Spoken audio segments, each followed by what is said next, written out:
I'm sorry, but the test results have come in positive. You've been diagnosed with type 2 diabetes.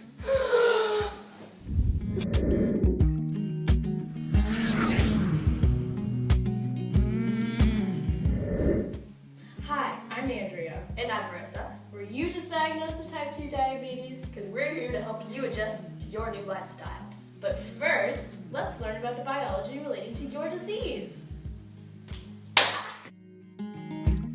I've been spending out the time. When you eat something, your body breaks down the food you just ate into glucose. The glucose is then released into your bloodstream for your cells to use.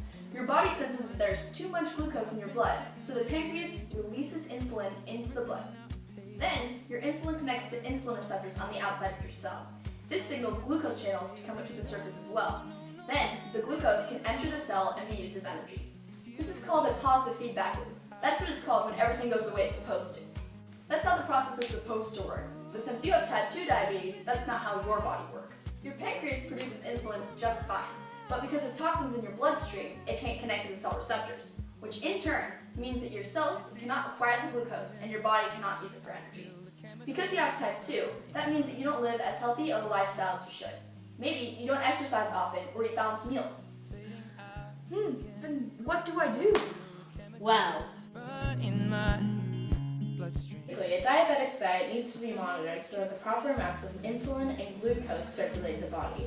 In type 2 diabetes, you don't have to be as meticulous with your carbohydrate counting as you would be with type 1 diabetes, but your diet still matters. A healthy diet coupled with lots of exercise limits the risks of diabetic side effects.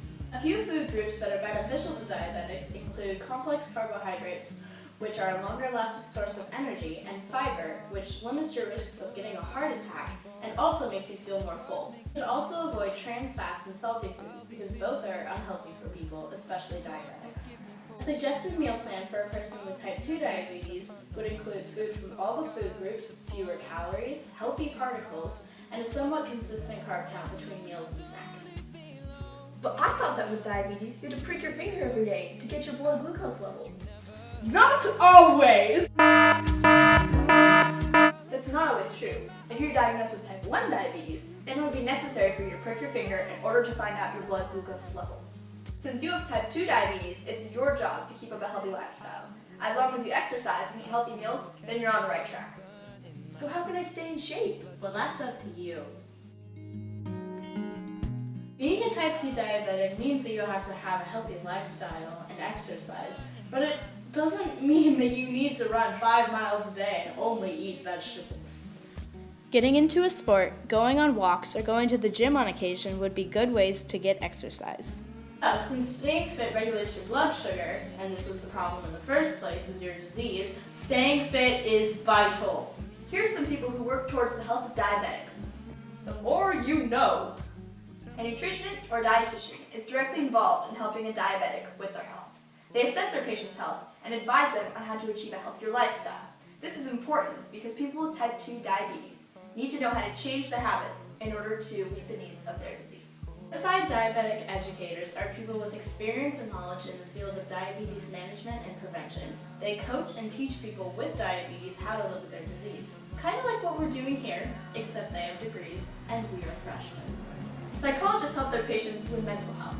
They are professionally trained to help people deal with life issues and even illnesses. They could be helpful to you if you ever need help adjusting to your new lifestyle. So, basically, being diagnosed with type 2 diabetes isn't the end of the world. In reality, it gives you a better sense of awareness of what you're putting in your body, and you develop better exercise habits. And is that really a bad thing? We hope this video helped inform you on the ins and outs of your disease and how to cope with it. Thanks for watching.